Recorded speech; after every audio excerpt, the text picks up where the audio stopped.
Is it okay to tell your partner that you don't want to talk about their past? How do you handle this very delicate situation of basically making sure that your partner knows that maybe you don't need to know certain details about their past? How do you communicate that message without oversharing about your struggles with retroactive jealousy? In today's video, I'm going to respond to a viewer who's struggling with this idea of how much he should tell his partner about his retroactive jealousy and how to ask his partner basically to maybe keep certain details away from him. My name is Zachary Stockill, and since 2013, I've been helping men and women from all over the world overcome retroactive jealousy, overcome obsessive jealousy, and often save their relationships. If you'd like more information about my work or you'd like to connect with me one-on-one, please visit my website at retroactivejealousy.com. And if you'd like me to continue making videos like this, if you're getting a lot out of the videos on my channel, you want me to make more, the only way that I'll know if this is actually resonating with people is if you do me a couple of favors. So number one, I'll ask you to please click the like video on this video. And I feel obnoxious asking for people to do this. I feel like every other YouTuber out there asking for likes, but the reality is this is the only way that I can keep doing this. This is the only way that this video will really spread. This is the only way the algorithm knows that people actually value my content, and thus it makes them more likely to share it across YouTube. So please click the like video, and if you haven't already, please be sure you subscribe to my channel as well. Hit the notification bell, leave a comment, let me know what you think. Okay, today I am responding, just pull it up here, to a viewer called A, or named A rather. A writes, can you tell your girlfriend or partner that you don't want to know certain details about her past? Do girls respect that? Can you tell them you have a condition and it's best for your relationship that you are ignorant? Okay, A, thank you for your question. Not an easy one to answer. As always, I'm going to try to keep this brief, which is difficult. But basically, I am a big advocate for the incredible power of changing the subject. And this is an idea that doesn't occur to a lot of people, frankly, and I'm not exactly sure why. There's an art to changing the subject to a conversation when you don't really want to be conversing about the topic at hand. But basically the idea is, if your partner, if your girlfriend, if your whatever, is sharing details that you don't want to know, artfully shift the conversation elsewhere. Ask her a question about something unrelated to the topic at hand. Talk about the incredible bird you're seeing outside of your window, or ask her about a movie that she'd like to see lately, or, how's work, or, I mean, literally anything other than the topic at hand. And if you do this on a consistent basis, unless your partner is very dim, unless they are shockingly unintelligent, eventually your partner will pick up on the fact that you don't want to talk about that threesome she had 10 years ago. You don't want to hear about that random bozo she dated for a while in her early 20s. You get my point. If your partner is continually talking about things that you don't want to hear, number one, I would say, rather than making a huge deal of it, rather than oversharing certain details that frankly your partner probably doesn't need to know about, retroactive jealousy and, visit retroactivejealousy.com.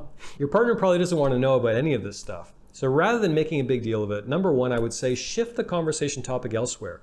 And if you do this on a regular basis, when she starts or he starts sharing certain details, eventually they should get the hint, hopefully, that you don't want to talk about certain things. And it's just better for you maybe to sort of talk about other things rather than the things that they're talking about. So basically, the answer to your first question, can you tell your partner that you don't want to know certain details? The answer, of course, is yes. And it really depends on how you want to do this. Again, I'm an advocate for changing the topic, but if it becomes necessary, if your partner does not get the hint, eventually you can say, listen, babe, I don't really want to talk about X or Y, or, it's kind of a turnoff for me to talk about this particular thing or that guy or that period of life. All these details about your past, I don't really need to know. Let's focus on the future. Let's enjoy each other in the future. Let's not talk about the past. So if it becomes necessary, you really can be explicit like that. But what I advocate against is sitting your partner down and saying, listen, I have retroactive jealousy. Here's Zach's book. I have this condition and it's very serious and you need to respect this and blah, blah, blah, blah. Because most people out there, 99.9% of humans on the planet, I would imagine, have never heard of the term retroactive jealousy. And what is normal for you and I, or the language that we might use and the way we might think about this condition, is very unusual for a huge segment of the population. So sometimes less is more when it comes to talking about this issue. Your partner doesn't need to read my book and know the whole story. You can just kind of communicate the message, listen, I'd rather not talk about that. Or again, you can shift the conversation topic whenever necessary, whenever appropriate. Your second question is, do girls respect that? I'm not going to talk about whether girls respect that. I'll just talk about whether people will respect that. And the answer is some people will and some people won't. Because I've received many emails, some of them somewhat mystifying, frankly, from retroactive jealousy sufferers whose partner simply can't stop talking about his or her past, talking about their past. I don't exactly know why people do this, but sometimes people, they feel the need to just completely vomit the details of their sexual past or their dating past over and over and over and over. There are various reasons people do this. Sometimes they're insecure and they want to come off like they're cool and confident and like, look at all the people I've slept with. Sometimes they're simply somewhat unaware or they lack self-awareness that maybe what they're sharing isn't necessarily well received by the people they're sharing it to. There are many, many reasons for this. I'm not going to psychoanalyze a whole group of people like this. But the fact is, some people won't respect it. And that comes down to you. I mean, what kind of people are you bringing into your dating life? You know, who are you choosing to spend your time with? Personally, for me, if I had a partner who was continually violating boundaries, a partner who didn't seem to get the hint when I didn't want to talk about certain things, a partner who was seemingly disrespecting me, for me, that would be a personal deal breaker. I'm not sure I would stay in that relationship for long, but maybe you're different. Again, first I would rely on telling them very explicitly you don't want to hear certain things.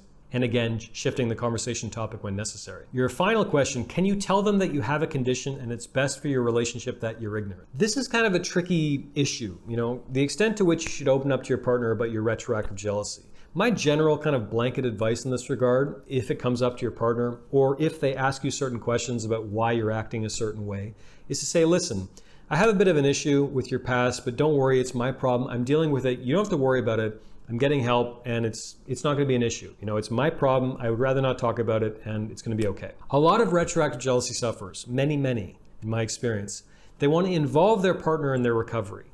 And the reason why I think this is usually a bad choice is because it doesn't work. I mean, I've been doing this work for a long time. I've had many people try to get me to jump on coaching calls with their partner, like help me, help my wife, fix me, you know, that kind of thing.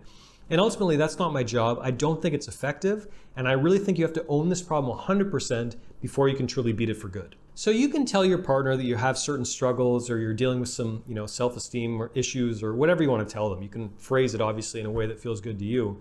But I would be wary of oversharing about this condition, just to kind of underline this point one more time. You know, we're sold this myth in modern society that communication is the cure-all to every problem in a relationship. You know, communicate.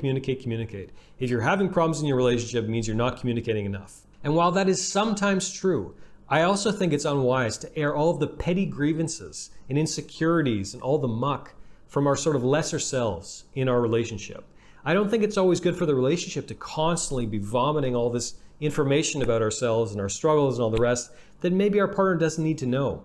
And frankly, that sometimes we're vomiting, sometimes we're sharing in an effort to ease some of our insecurities, to ease some of our fears, when in reality, the only way we can truly ease those insecurities, deal with those insecurities, and ease those fears over the long term is to take personal ownership of this problem, take personal ownership of our growth. And ultimately, I think that's what overcoming retroactive jealousy comes down to, taking ownership, not putting this problem on our partners to solve. So that's it. I hope you found this helpful. I hope you got something out of this video. If anyone watching this got anything out of this video, please take a minute to let me know. Again, to please the YouTube algorithm gods. Please click the like button below. Please be sure to comment, letting me know what you think. And while you're at it, please make sure you subscribe to my channel, hit the notification bell to be notified of new videos moving forward. Thanks again for watching, and I'll talk to you again very soon.